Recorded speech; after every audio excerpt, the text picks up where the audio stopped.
नमस्कार मेरे प्यारे साथियों, आप देख रहे हैं GK job exam YouTube channel. तो चलिए शुरू करते हैं आज के इस सेशन को।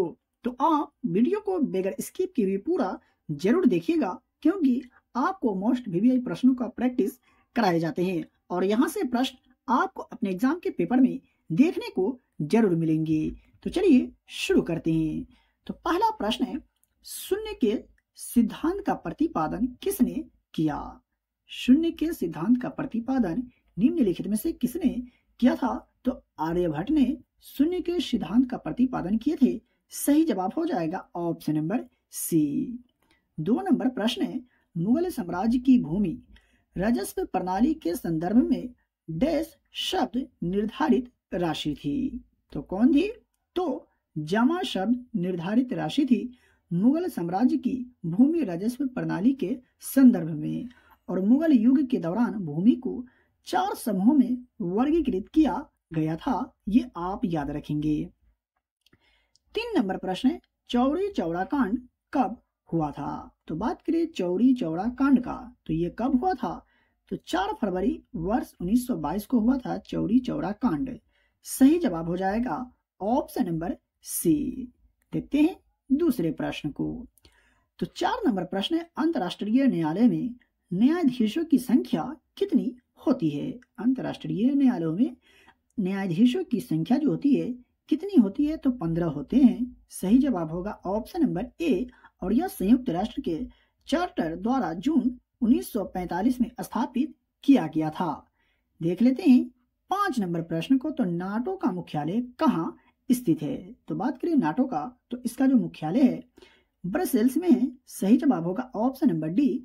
नाटो की स्थापना किस वर्ष किए गए थे? ये आपको मालूम हो तो कमेंट बॉक्स में कमेंट करके जरूर बताइएगा। बात करें 6 नंबर प्रश्न का, तो मुस्लिम लीग ने पाकिस्तान का प्रस्ताव कब और कहां पारित किया था? तो मुस्लिम लीग ने पाकिस्तान का प्रस्ताव कब और कहां पारित किया था? तो 1940 में लाहौर में पारित किया था। सही जवाब होगा ऑप्शन नंबर सी। देखते हैं दूसरे प्रश्न को, लेकिन उससे पहले आप यहां तक आ गए, इसका मतलब आपको आज का क्लास का वीडियो पसंद आ रहा है। तो वीडियो को लाइक करें और चैनल पर पहली बार विजिट करें तो चैनल को सब्सक्राइब करके बेल आइकन को प्रेस कर लीजिए, क्योंकि यहाँ आपको मोस्ट वीवीआई प्रश्नों का प्रैक्टिस कराए जाते हैं, पढ़ाए जाते हैं और यहाँ से प्रश्न आपको अपने एग्जाम के पेपर में देखने को जरूर मिलेंगे। और इस वीडियो को कम से कम अपने 2 दोस्तों में शेयर जरूर करें जो लोग बिहार एसएससी 2024 एग्जाम की तैयारी कर रहे हैं। 7 नंबर प्रश्न, शेक्सपियर ऑफ इंडिया के नाम से किसे जाना जाता है? तो किसे जाना जाता है? तो कालिदास को शेक्सपियर ऑफ इंडिया के नाम से जाना जाता है। और एक शास्त्रीय संस्कृत लेखक थे कालिदास, ये आप याद रखेंगे। 8 नंबर प्रश्न है, फोर्ट विलियम डैश नदी के किनारे स्थित है? फोर्ट विलियम जो निम्नलिखित में से कौन सी नदी के किनारे स्थित है? तो हुगली नदी के किनारे स्थित है। सही जवाब होगा ऑप्शन नंबर सी। और ये कहाँ स्थित है? तो कोलकाता में। ये भी आप याद रखिएगा, फोर्ट विलियम कहाँ स्थित है? कोलकाता में। देख लेते हैं दूसरे प्रश्न को। 9 नंबर प्रश्न है, 1529 में घाघरा के युद्ध में मुगल बादशाह बाबर ने किसे हराया था? वर्ष 1529 में घाघरा के युद्ध में मुगल बादशाह बाबर ने निम्नलिखित में से किसे हराया था? तो महमूद लोदी को। सही जवाब होगा ऑप्शन नंबर बी। अब समझ लेते हैं आपसे किस तरह से प्रश्न पूछा जा सकता है। तो घाघरा का युद्ध कब हुआ था? तो 1529 में। एक प्रश्न ये हो गए। घाघरा का युद्ध किसके बीच हुआ था? तो मुगल बादशाह बाबर और महमूद लोदी के बीच। और कब? तो 1529 में। आई होप कि आपको समझ में आ गया होगा। 10 नंबर प्रश्न है, द्वितीय बौद्ध संगीति कहाँ और कब आयोजित की गई थी? तो द्वितीय बौद्ध संगीति की अगर बात करें तो यह 383 ईसा पूर्व में वैशाली में आयोजित की गई थी। सही जवाब हो जाएगा ऑप्शन नंबर सी। 11 नंबर प्रश्न है, मकराना शहर किस लिए प्रसिद्ध है? मकराना शहर जो निम्नलिखित में से किसके लिए प्रसिद्ध है? तो संगमरमर के लिए प्रसिद्ध है, फेमस है मकराना शहर। सही जवाब हो जाएगा ऑप्शन नंबर सी, आप याद रखेंगे। 12 नंबर प्रश्न है, रैंड या जार जो है डैश की मुद्रा है? रैंड या जार निम्नलिखित में से कौन सी देश की मुद्रा है? तो दक्षिण अफ्रीका की मुद्रा है। सही जवाब हो जाएगा ऑप्शन नंबर डी। देख लेते हैं 13 नंबर प्रश्न को। तो आज का 13 नंबर प्रश्न है, दिल्ली का कौन सा सुल्तान अपने ही चाचा को मारकर सुल्तान बना था? जी हाँ, दिल्ली का वह कौन सा सुल्तान है जिसने अपने ही चाचा को हत्या करके सुल्तान बना था? तो अलाउद्दीन खिलजी ने अपने ही चाचा को हत्या करके दिल्ली का सुल्तान बना था और 1296 में अपने चाचा और ससुर जलालुद्दीन खिलजी की हत्या कर दी थी अलाउद्दीन खिलजी ने। आई होप कि आपको समझ में आ गया होगा। 14 नंबर प्रश्न की अगर बात करें तो कौन सी राज्य की एक आवश्यक विशेषता नहीं है दिए गए ऑप्शन में से? तो सिविल सोसाइटी जो है ये एक आवश्यक विशेषता नहीं है। राज्य की सही जवाब होगा ऑप्शन नंबर डी।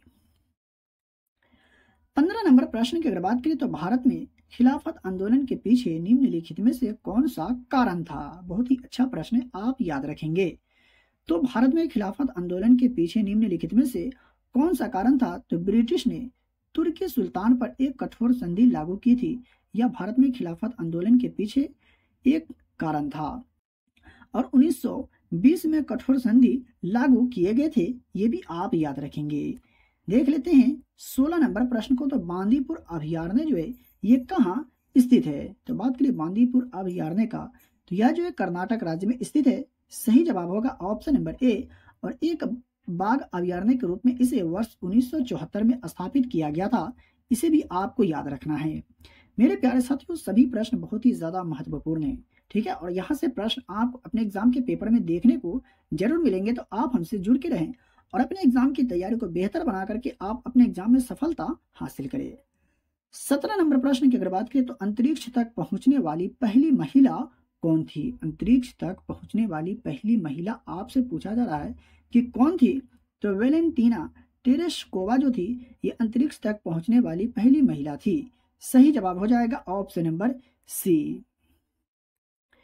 18 नंबर प्रश्न की अगर बात करें तो पंचतंत्र किसने लिखा था? पंचतंत्र के लेखक कौन है? तो विष्णु शर्मा के द्वारा पंचतंत्र लिखी गई थी। राइट आंसर होगा ऑप्शन नंबर सी, आप याद रखेंगे। अगर बात करें तो गीत सेठी का संबंध किस खेल से है? गीत सेठी का जो संबंध है निम्नलिखित में से कौन सा खेल से है? तो बिलियर्ड्स से है। सही जवाब हो जाएगा ऑप्शन नंबर डी। देख लेते हैं आज का 20 नंबर प्रश्न को। तो मानव शरीर का कौन सा अंग इंसुलिन का उत्पादन करता है? मानव शरीर का वह कौन सा अंग है जो इंसुलिन का उत्पादन करता है? तो अग्नाशय जो है ये इंसुलिन का उत्पादन करता है और यकृत हमारे शरीर के अंदर सबसे बड़ा अंग है, ये आप याद रखेंगे। 21 नंबर प्रश्न की अगर बात करें तो टीपू सुल्तान कहाँ का शासक था? टीपू सुल्तान जो था निम्नलिखित में से कहाँ का शासक था? तो मैसूर का शासक था टीपू सुल्तान और उन्होंने 1782 से 1799 तक शासन किया था। किसने? टीपू सुल्तान ने। ये भी आप याद रखेंगे। 22 नंबर प्रश्न की अगर बात करें तो एक सतह पर चलती हुई गेंद किसका उदाहरण है? एक सतह पर चलती हुई गेंद जो है निम्नलिखित में से किसका उदाहरण है? तो बेलन घर्षण का उदाहरण है एक सतह पर चलती हुई गेंद। और बात करें घर्षण का तो घर्षण 4 प्रकार के होते हैं, सर्पी घर्षण, द्रव घर्षण, स्थैतिक घर्षण और बेलन घर्षण। 23 नंबर प्रश्न की अगर बात करें तो साधारण नमक का रासायनिक नाम निम्नलिखित में से क्या है? तो बात करें साधारण नमक का तो इसका रासायनिक नाम क्या है? तो सोडियम क्लोराइड जो है ये साधारण नमक का रासायनिक नाम होते हैं और इसका सूत्र की अगर बात करें तो NaCl इसका सूत्र होता है, ये भी आप याद रखिएगा।